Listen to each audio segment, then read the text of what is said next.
This is Chapter 26 from The Heart of the Buddha's Teachings by Thich Nhat Hanh. The chapter is entitled The Seven Factors of Awakening.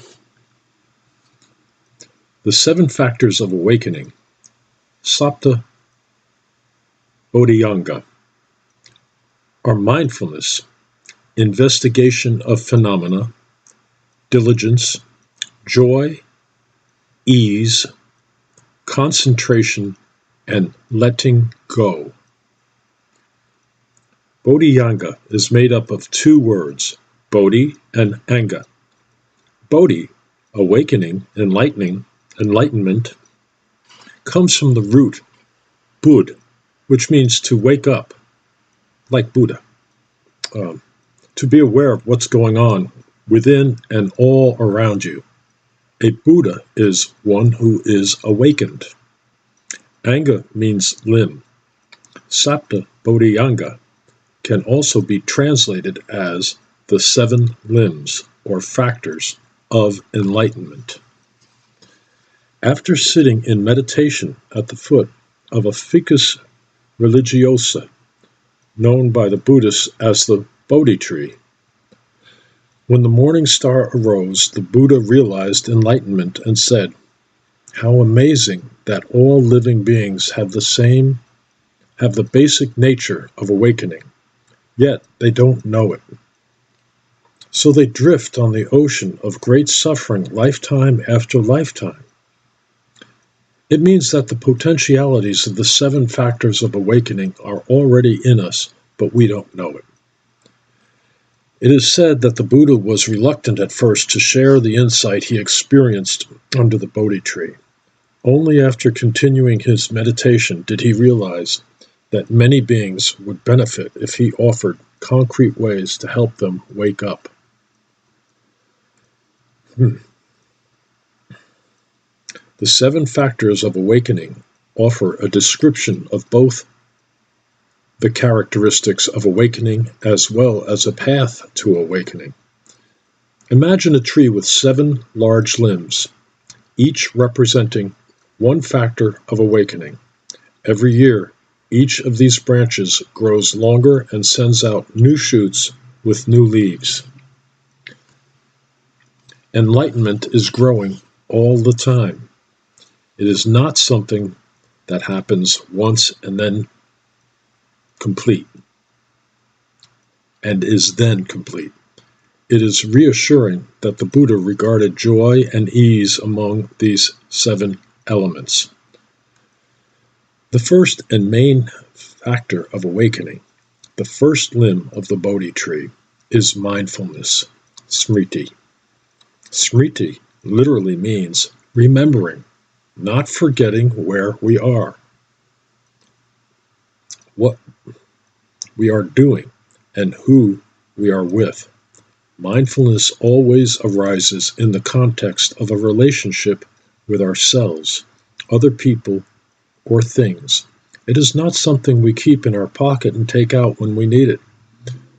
When we see a friend on the street and recognize her, we have not taken recognition out of our pocket.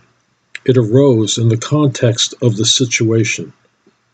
Our breathing, walking, movements, feelings, and the phenomena around us are all parts of the relationship in which mindfulness arises. With training, every time we breathe in and out, mindfulness will be there, so that our breathing becomes a cause and condition for the arising of mindfulness. You might think, I am the cause for mindfulness being present. But if you look around, you will never find an I. The telephones ring, the clocks chime, your teacher, and your Sangha can be favorable causes for mindfulness being present. Imagine yourself doing walking meditation on the beach, when suddenly the thought arises, do I have enough money in the bank?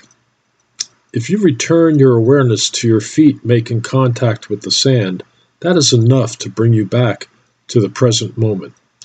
You can do this because you have practiced walking meditation before, but it is your feet and not I that remind you to be present. In the discourse on the four establishments of mindfulness, the Buddha asks, if you practice the four establishments of mindfulness, how long will it take you to become enlightened? First he answers, 7 years, but then he says, it can be as short as half a month. It means that awakening is always available. It only needs favorable conditions. The sun is there, even when it is behind the clouds. The Buddha said, by practicing the four establishments of mindfulness, you will realize the 7 factors of awakening. Investigation of phenomena, Dharma Pravikaya, is the second factor of awakening. We humans love to investigate things. Often, we want the results of our investigations to fit a certain mold or prove a certain theory. But at times, we are open and allow things simply to reveal themselves. In the latter case, our knowledge and our boundaries expand. When we want to investigate the bud on the branch of the tree, we might ask, where have you come from? Where are you going? Are you really that small? The bud might reply, I will grow into a leaf, green in the summer, orange in the fall. Then I will fall to the earth, and in 2 years I'll become a part of the earth. I am really not small. I'm as large as the earth. With mindfulness, investigation takes us deeply into life and into reality. The third factor of awakening is virya, which means energy, effort, diligence, or perseverance.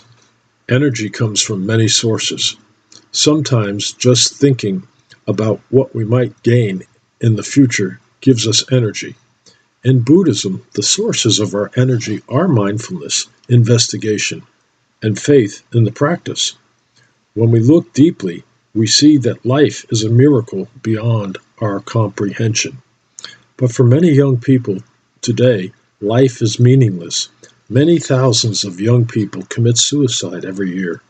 In some countries, more young people die from suicide than from traffic accidents. We need to help young people cultivate the life energy that comes from experiencing the wonders of life. We need to help their lives have meaning.